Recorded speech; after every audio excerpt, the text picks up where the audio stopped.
This week's Parsha is Parshas Emor, and we shall be starting from the middle of the Parsha, starting from Perek Chav Gimel, chapter 23, Pasuk Aleph, verse 1.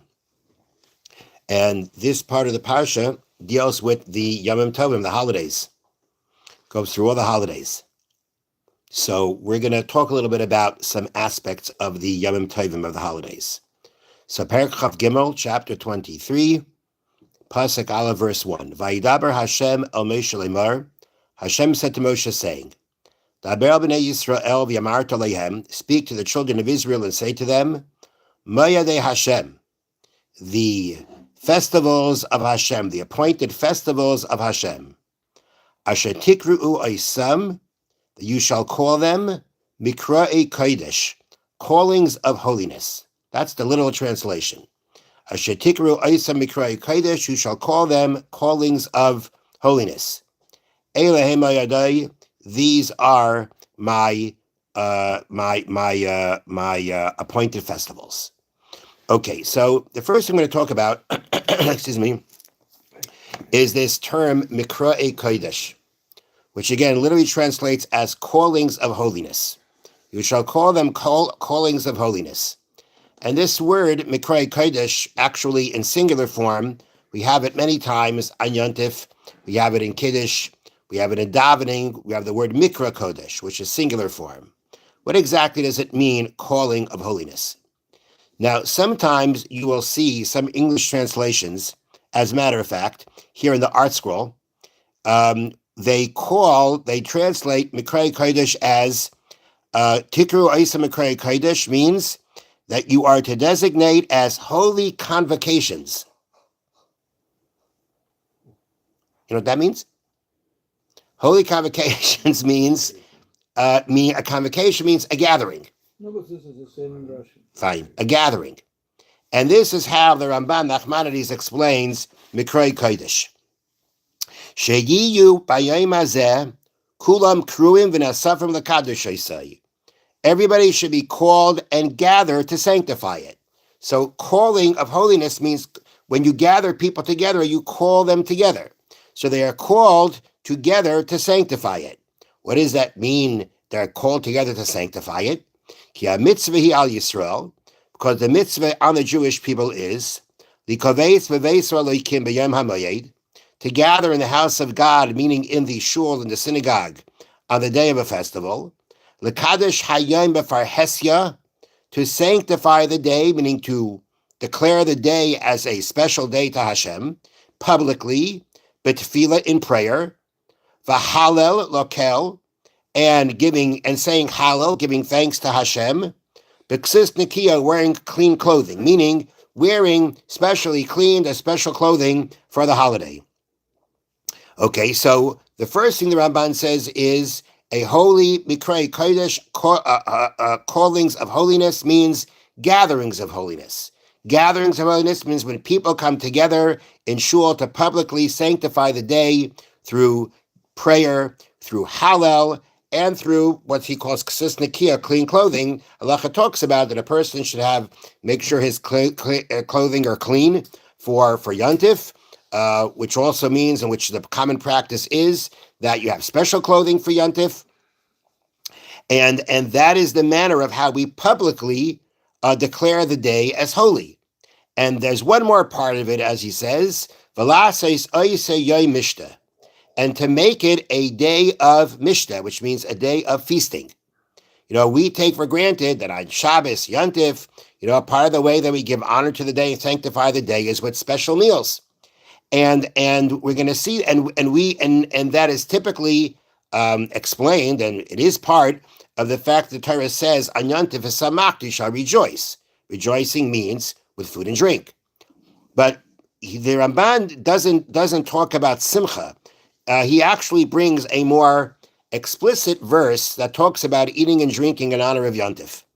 But this is, right now, the point is, Mikrei Kodesh means callings of holiness, means gatherings of holiness, to publicly declare the day as holy by, again, davening together, saying Hallel together, coming together, everybody dressed special for Yontif, and to make it a day of feasting. So how do we know the Yontif is a day of feasting? We have a pasuk b'Kabbalah. The Kabbalah here means it is not actually in the Torah itself. The Torah itself does not talk about eating or drinking on Yontif explicitly, but rather there is a pasuk in the book of Nehemiah. That's part of the Ksuvim. We have Tanakh, Torah, Nevi'im, Ksuvim, the 5 books of the Chumash, the prophets, and the scriptures. And there is one of the books of the scriptures, toward, I guess, kind of call it towards the end. There's the book of Ezra, and the book of Nehemiah. Ezra and Nehemiah were the leaders of the Jewish people when the Jewish people first came back from Babylonia to Eretz Yisrael. And in the book of Nehemiah, it describes something it describes a very I would call it a touching episode. And what happens there is like this. This is from the book of Nehemiah Ches, chapter 8. And it talks about, so Ezra led a group of people at the end of 70 years, after 70 years, destruction of the first Beis HaMikdash. Ezra leads a group of the Jewish people back from Babylonia to the land of Israel. They're returning to Israel. They're going to build a second Beis HaMikdash. And the people that came back with Ezra were not very observant, not very knowledgeable. And it says that at one point, they gathered everyone together, Vayikru'u b'seifar b'Torah Elokim, and they read from the Torah, Mefurash v'samseicho v'yavinu b'mikra. They read it and they explained it so that the people understood. Vayomer Nehemiah, hu atershasa ve'Ezra ha'kohen ha'sefer v'Levim ha'mevinim esa'am l'chol ha'am.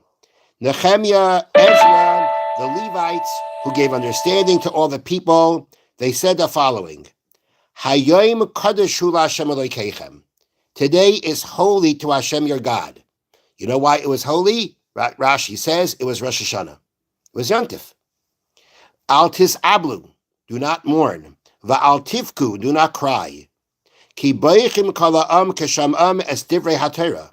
They all started crying when they heard the words of the Torah. Rashi says they heard the words of the Torah and they realized they had not been keeping the Torah. And they became very dejected from that. A lot of them were intermarried. Vayomer lahem, so they started crying. Vayomer lahem, so Nehemiah said to them, L'chu ichlu mashmanim. Go and eat mashmanim, means fatty foods. That was a delicacy. Ushasu mamtakim, and drink sweet drinks. V'shelchu manais le'einachan loy, and send portions to those who don't have anything prepared for themselves, meaning to the poor. Ki kadosh hayom l'Adonenu, for the day is holy to our master, meaning to Hashem. Va'al te'atzvu, do not be sad. Ki chedvas Hashem hi ma'uschem, for the rejoicing of God is your strength.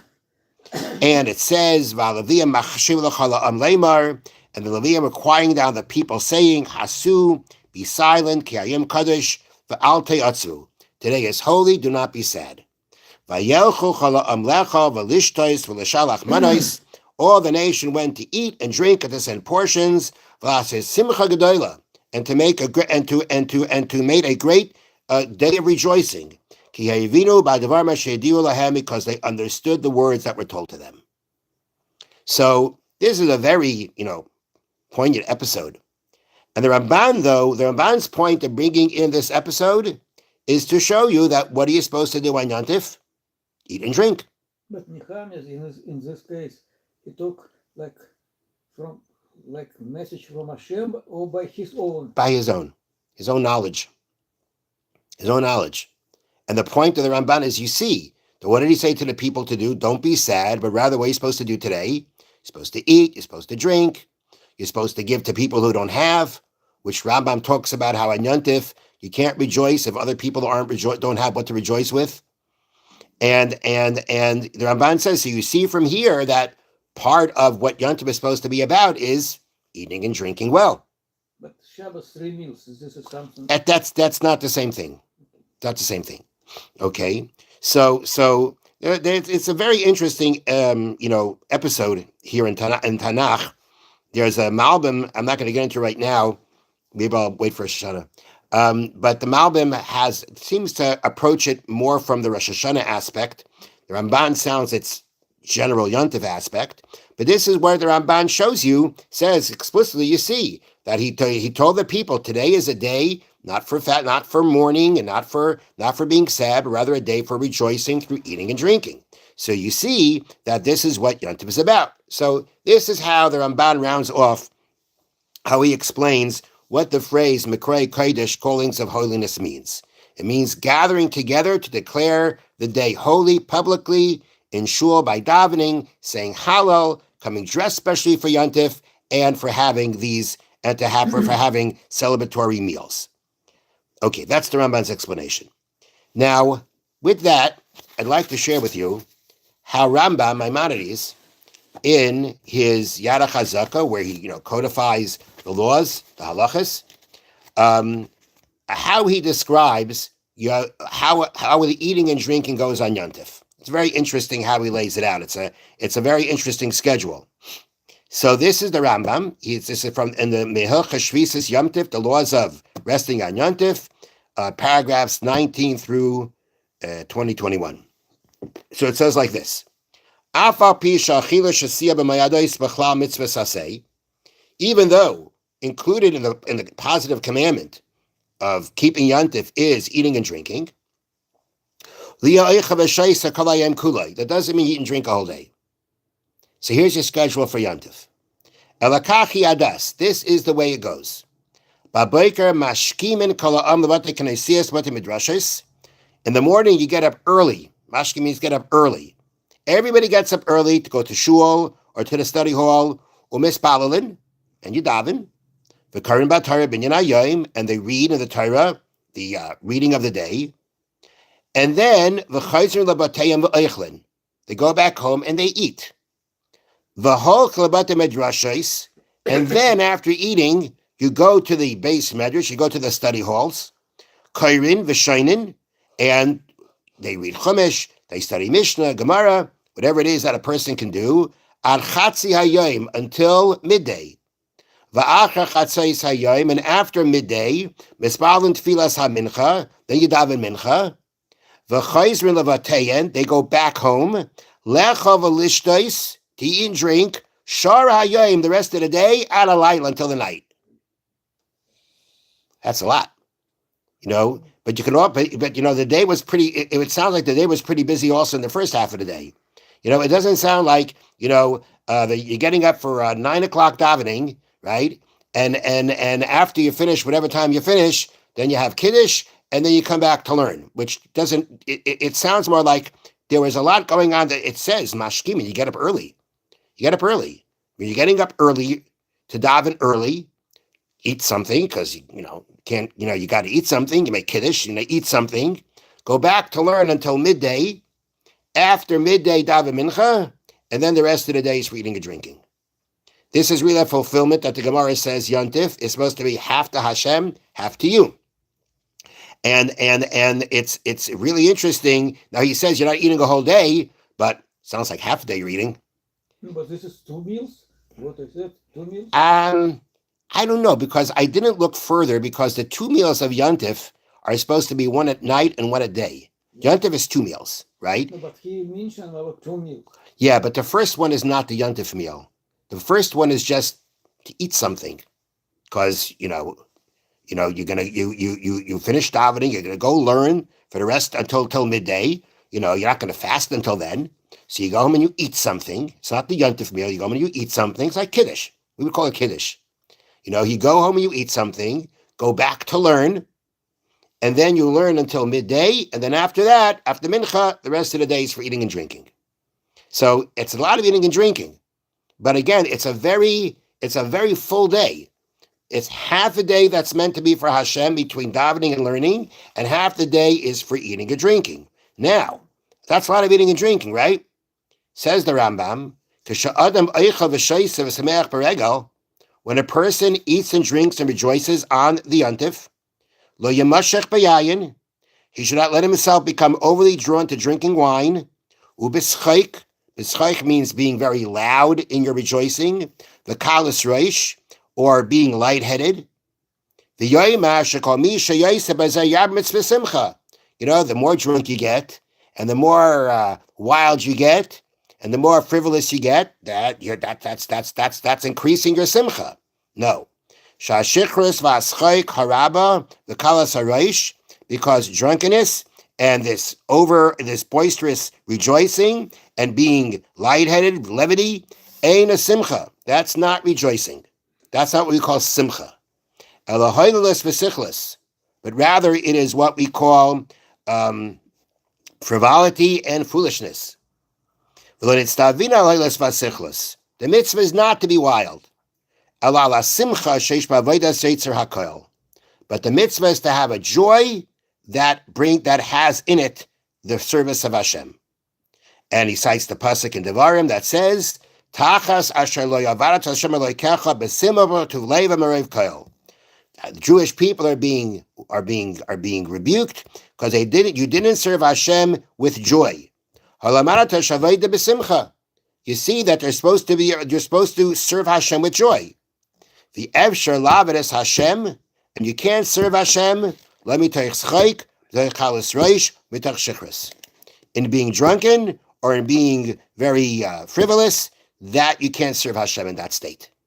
And therefore, if the Torah says you should serve Hashem with joy, and that means joy and serving God has to go together, then simcha, which is what we have a mitzvah to do on Yontif, doesn't just mean being wild and drunken.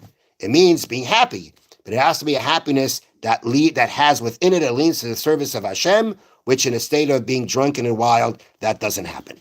So even though you're spending a lot of time eating and drinking, right, you still got to make sure that it's within that kind of behavior that's not drunken or wild, which means it's going to be spending a lot of time eating and drinking, but you're also going to be spending time singing songs of praise to Hashem, talking, sharing words of Torah. It's a long time to eat, right? And therefore the Rambam says, make sure that you don't get too much into the eating or drinking, that things can get out of hand. But it's still a very long time for eating and drinking, which has to be, that's your rejoicing. And part of that rejoicing is going to be to spend that time while rejoicing in using that time properly with singing songs of praise to Hashem, talking words of Torah. Now, another part that relates to this is, and it's also going to bring out, interestingly, what are we supposed to be doing on Yontif? And that is that, as the parsha goes on, it talks about the holidays. So the first holiday it talks about is Pesach.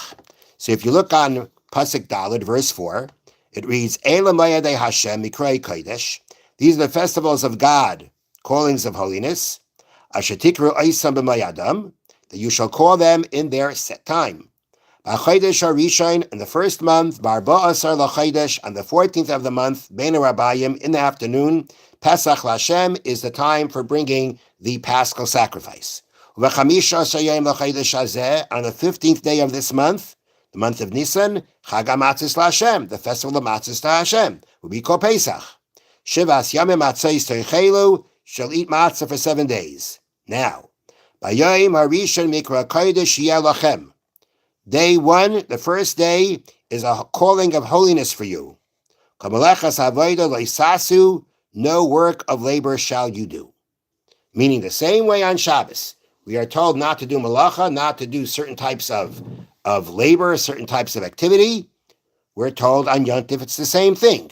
But we also know the Yontif is not exactly the same thing, because there is a different pasuk verse in the Torah that tells us that whatever we need for fruit preparation, we're allowed to do on Yontif. Yeah, there are details to that, but basically to boil it down to a very simple point, on Shabbos we may not cook, and on Yontif we may. So there are going to be things on Yontif that we may do that we cannot do on Shabbos, but as a general rule, malacha, the kinds of activities that are forbidden on Shabbos are forbidden on Yontif. Now, the Sefer HaChinuch, which we've mentioned many times before, the Sefer HaChinuch was written by a person from the period of the Rishonim, of the early sages, and he wrote a work on the 613 mitzvahs, explaining each one, explaining each one, giving reasons for all of them, talking about some of their laws. And I always mention that he wrote the Sefer HaChinuch to keep his son busy on Shabbos afternoon. He saw the kids Shabbos afternoon didn't have they need to be preoccupied. So therefore, he actually wrote the Sefer for them. They can study the mitzvah of each parsha, and then kind of share it with each other and test each other, whatever way he describes it. But it was written for his son, and he gives reasons for the mitzvahs. And when he talks about the mitzvah of not doing malacha on Yantif, he talks about this in two places. They're both very similar, but they complement each other.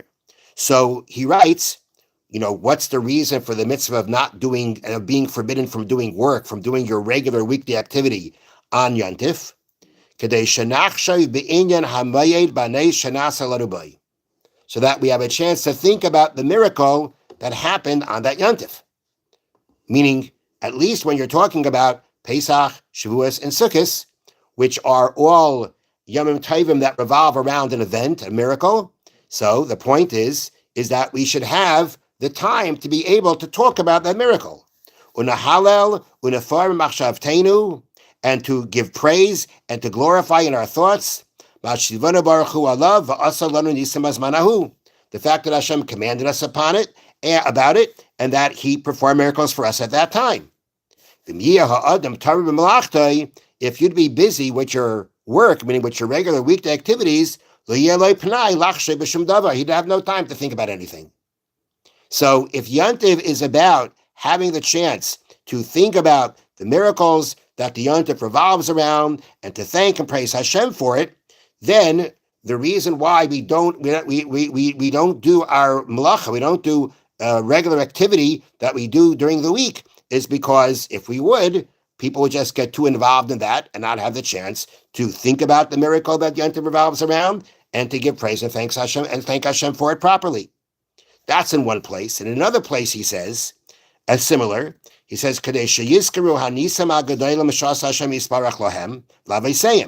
people should be able to remember the great miracles that Hashem did for them and for their ancestors, v'dabru bam, and they'll talk about them. V'yoidiyam levinayim v'livnei v'nayim, and they'll tell that to their children and their children's children. This is not the Seder night. This is Yantif. Which is also Seder night, but this is talking about on the Yantif day itself. By suspending the daily worldly involvements, they'll be free. They'll be available to be involved in this. Because if they be permitted to do work, even light work, everybody would just go and get involved in what they have to do. And then the honor of the holiday would be forgotten from the children and from the adults. So I would putting things together, I would say that during all that time that you're eating and drinking, what are you doing? You're talking about the Yantif. You're talking about the miracles of the Yantif. You're talking about it with your children and with your grandchildren, and this is what you're spending your time doing as you're rejoicing. The purpose as the chinuch of having this time on Yantif free from regular activities is for the purposes of being able to focus on the Yantif. What's the Yantif about? What's its message? What does it mean? And that is something that the Torah wants us, and you see from the chinuch, this is what the Torah wants us to do on the Yantif. It wants us to focus on the Yantif and talk about it for ourselves, to thank Hashem for it, to give praise to Hashem for it, and to pass it on to our children and our grandchildren. That is what we're supposed to do on Yantif, which is why on Yantif, the Hashem decided that we're not going to be doing our regular weekday activity. Shabbos we suspend, and then there are times, even on Shabbos, that we're going to suspend our regular activities so that we can be focused on what the Yontiv is about and pass it on to our children and to our grandchildren and to whoever we can.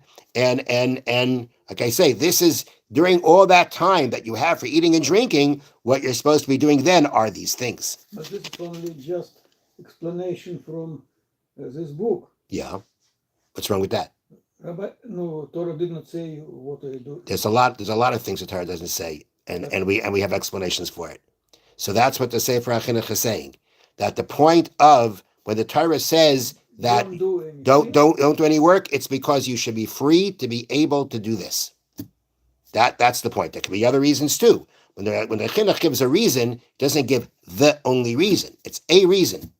He also then adds that another point of being of work being suspended on Yontif is so that on Yontif, meaning there's Shabbos for that, but now there's also Yontif to be able to come together and to learn Torah.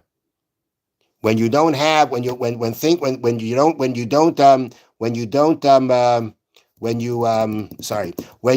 don't have to go to work, what should you be doing? What do you have the time now to do? You have time now to learn.